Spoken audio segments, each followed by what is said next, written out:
Hello বন্ধুরা, তোমরা দেখছো আমার ছোট্ট মিনি ব্লগ। আজকের আমি এসেছি কিভাবে মাছ ভাজা করতে হয় সেটা দেখানোর জন্য। দেখো বন্ধুরা, এখানে মাছ আছে। আমি দেখো মাছটাকে আস্তে আস্তে করে তেলটাকে গরম করে নিয়েছি আগে। মাছটাকে আমি আস্তে আস্তে ছাড়বো। এ মাছের মুড়োটা দিয়ে বন্ধুরা দিয়ে দিয়েছি।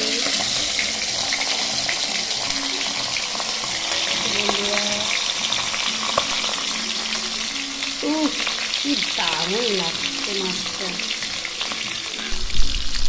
আর আমি আজকে কী কী রান্না করেছি দেখো বন্ধুরা। আজকে আমি শুধু ভাত পেয়েছি, ভাতের হাঁড়িতে ভাতটা আমি এখানটা দিচ্ছি বন্ধুরা। ভাত ঝাড়তে দিয়েছি। এবারে আমি কী করবো, তোর আমার বেবির জন্য খাবার রান্না করছি প্রেশার কুকারে। দেখাচ্ছি বন্ধুরা।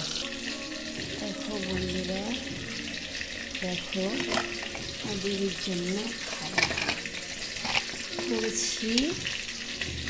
সবজি স্যুপ, চিকেন স্যুপ। এটা আমি আমার বেবিকে খাবো। সমস্ত রকম সবজি আছে। দেখো বন্ধুরা, মুড়োটা ভাজছি।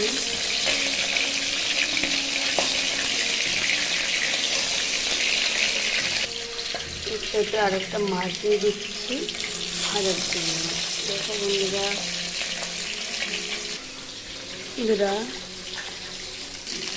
এক পিঠ হয়ে গেছে।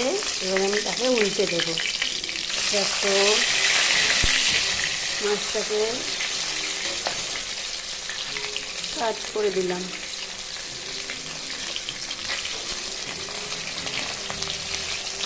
অন্য মাছ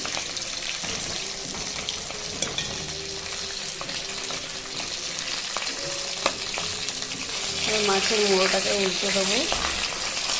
বন্ধুরা কি সুন্দর লাল লাল হয়ে যাবে।